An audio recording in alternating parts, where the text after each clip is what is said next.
Roots on abortion in 5 minutes or less. So abortion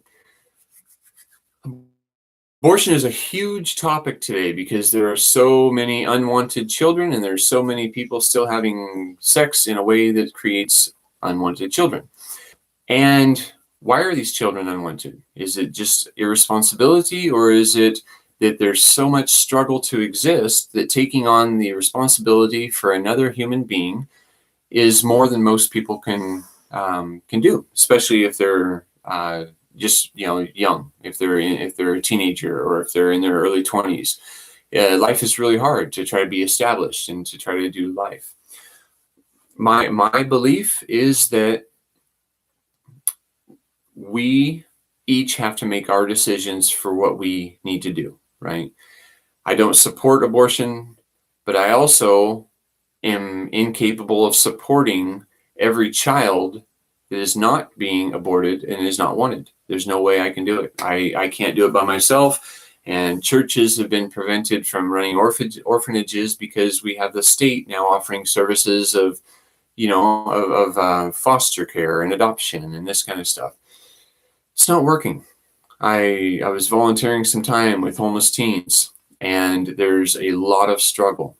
And if the struggle to exist wasn't present, we can bet that less abortion would happen.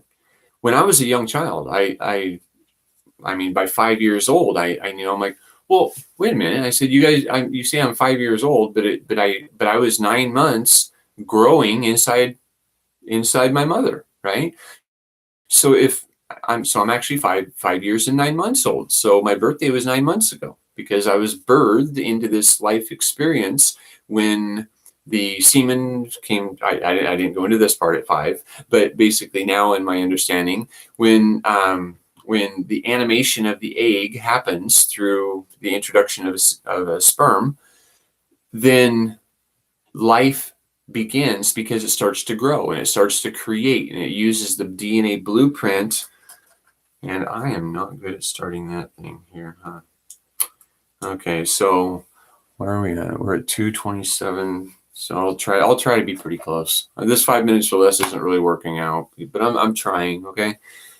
So anyway, life starts when we start growing. And when we start growing, we're building our bodies to a DNA blueprint in our mother's womb. We're basically a parasite. We are dependent upon our mom doing certain things so that we live.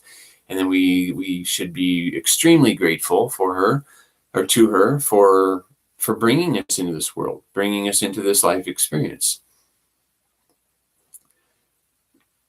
Most abortion, I don't think, is happening because people want to. They don't want the responsibility of their actions, and that's another problem in our society, is self-responsibility or the lack thereof. When we have intercourse with an opposite sex in a way that it produces offspring, or it can produce a child, we need to start being more responsible. I mean, there's other there's other holes that you could be playing around with. It's just that most religions say, oh, no, don't only have sex one way. Well, that's causing problems.